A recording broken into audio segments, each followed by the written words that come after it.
ঢাকার দোহারে মেহনাজ মান্নান গণসংযোগ করেছেন। বৃহস্পতিবার সকাল থেকে শুরু করে দুপুর পর্যন্ত উপজেলার বিভিন্ন বাজারে নেতাকর্মীদের সাথে নিয়ে তিনি এই গণসংযোগ করেন। এই সময় গণসংযোগে নেতৃবৃন্দদের সাথে নিয়ে ভবিষ্যতে দোহার নবাবগঞ্জ আপনি কেমন দেখতে চান ও আধুনিক দোহার নবাবগঞ্জ গড়তে লিফলেট বিতরণ করেন। উপজেলার জয়পাড়া বাজারের করমালীর মোড় থেকে জনসংযোগটি শুরু হয়ে বড় বাজারের ভেতর দিয়ে থানার মোড়ে এসে শেষ হয়। পরে উপজেলার মেঘুলা বাজার, নারিশা বাজার ও মুকসুদপুরের ফুলতলা বাজারে গণসংযোগ ও লিফলেট বিতরণ করেন মেহনাজ মান্নান। এ সময় তিনি বলেন, আমাদের বিপক্ষ ভাববেন না, আমরা সবাই জিয়ার সৈনিক। আমাদের নেতা তারেক রহমান, আমাদের নেত্রী বেগম জিয়া। দোহার নবাবগঞ্জে যাকে ধানের শীষ প্রতীক দিয়ে পাঠাবে আমরা সবাই সম্মিলিতভাবে তাকে ভোট দিয়ে নির্বাচিত করব। আধুনিক দোহার নবাবগঞ্জ গড়তে আমরা সকলে সম্মিলিতভাবে কাজ করে যাব। এ সময় উপস্থিত ছিলেন উপজেলা বিএনপির সাবেক যুগ্ম আহ্বায়ক খন্দকার শাহিন মাহমুদ, দোহার পৌরসভার বিএনপি সাধারণ সম্পাদক মহসিন উদ্দিন খান মাসুম, কেন্দ্রীয় স্বেচ্ছাসেবক দলের সহ সাধারণ সম্পাদক রফিকুল ইসলাম রফিক, দোহার উপজেলা যুব দলের সাবেক সভাপতি মিঠু ব্যাপারী, দোহার উপজেলা ছাত্র দলের সাবেক সভাপতি আওয়াল আকন্দ, নারিশা ইউনিয়ন বিএনপি নেতা হারুনুর রশিদ, দোহার উপজেলা স্বেচ্ছাসেবক দলের যুগ্ম সম্পাদক বোরহানউদ্দিন সহ আরও অনেকে।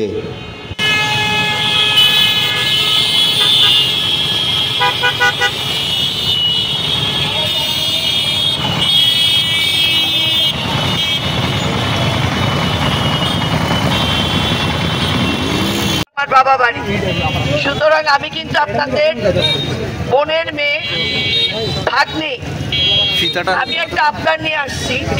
সেটা হচ্ছে আমরা আগামীতে কেমন দোহার নবাবগঞ্জ চাই, কেমন উন্নয়ন চাই, কিভাবে আমরা দোহার নবাবগঞ্জকে সুন্দর করে সাজাতে পারি, সেই উদ্দেশ্যে আপনাদের মতামতের জন্য আমার নেতা একজনই,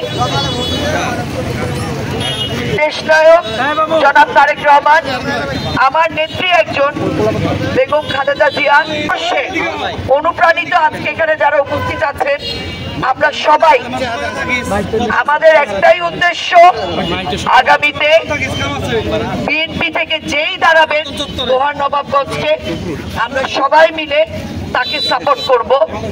আমরা ইনশাআল্লাহ ধানের শীষকে জিতিয়ে আনবো।